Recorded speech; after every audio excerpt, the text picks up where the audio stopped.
Our presentation is called Vindictive Obsession versus Personal Growth, the Consequences of Broken Loyalties. So the theme word that we're going to be centered around is loyalty. So the first definition is staying firm in your friendship or support for someone or something. And the second is feelings of friendship, support, or duty towards someone or something. So our central question we want you to think about during our presentation is, to what extent does the loss of loyalty in a relationship positively or negatively impact an individual's mental health?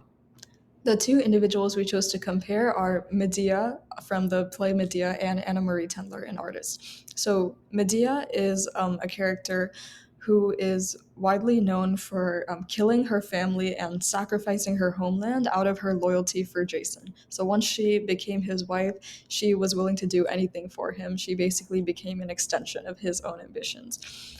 But after pouring so much energy into her relationship with Jason, Jason betrays her by taking a new wife. And to enact revenge against Jason, Medea kills the children they had together after killing his new wife. And she ends up leaving the kingdom permanently. So Jason's betrayal had an intense effect on Medea as it kind of pushed her to spiral into obsession and irrationality.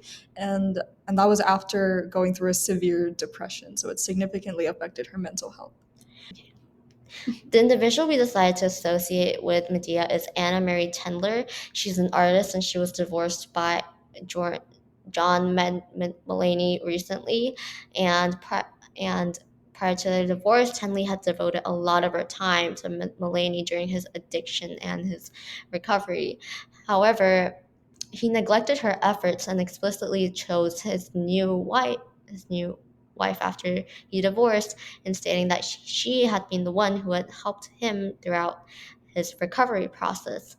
And as she went through this incident, she experienced severe shifts in her mental health, as she already has struggled with anxiety and depression. This is a passage from Medea.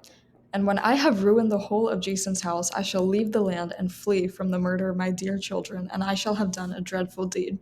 For it is not bearable to be mocked by enemies. So it must happen. What profit have I in life? I have no land, no home, no refuge from my pain.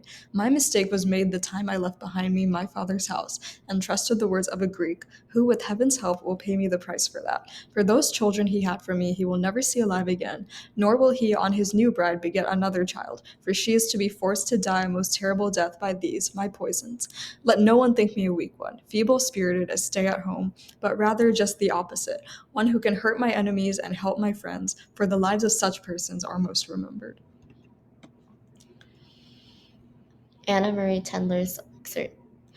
My own brain is well acquainted with the elusiveness of hope that materializes in sporadic and ephemeral waves. I suppose, in part, this is what it means to live with depression and anxiety. That said, melancholia is oft amplified by circumstance, and the circumstances of the year have been harsh and punishing.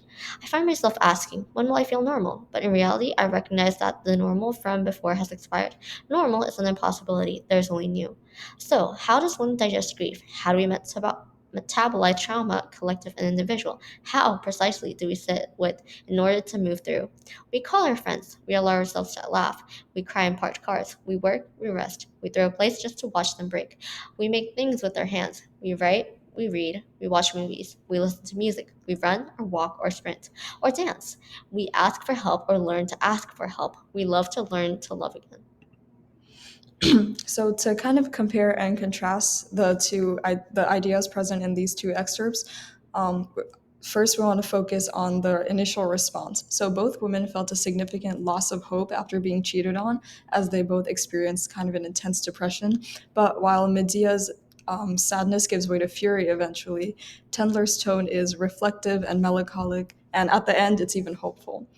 And while Medea feels the need to avenge her dignity by hurting the man who betrayed her, Tendler is also focused on avenging her dignity, but she focuses on personal growth and moving on from the grief rather than hurting her ex-husband.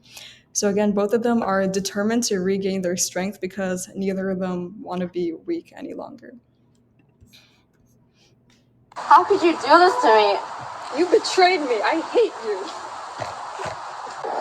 So your husband cheated too, huh? Yep. It's unfortunate. It's pretty sad. here's what I'm gonna do about it. And when I have ruined the whole of Jason's house, I shall leave the land and flee from the murder of my dear children, and I shall have done a dreadful deed. My own brain is well acquainted with the elusiveness of hope that materializes in sporadic and ephemeral ways. For it is not bearable to be mocked by enemies.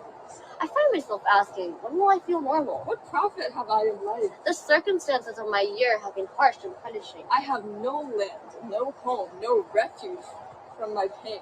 I recognize that the normal from before has expired. Normal is an impossibility. There is only new.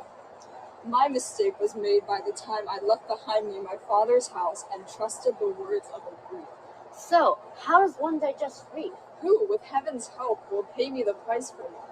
How do we metabolize trauma, collective and individual? For those children he had for me, he will never see alive again, nor will he on his new bride beget another child. How, precisely, do we sit with in order to move them? We call our friends, we allow ourselves to laugh, we cry in parked cars, we work at rest. Let no one think me a weak one, feeble-spirited, a stay-at-home, but rather just the opposite, one who can hurt my enemies and help my friends. We ask for help or learn to ask for help. We love or learn to love again. Even though our loss of loyalty, we reclaim our dignity. So our conclusion for this presentation is that the loss of loyalty in the relationships most sacred to an individual inevitably brings about extreme grief and a loss of optimism as individuals question their own self-worth as a result.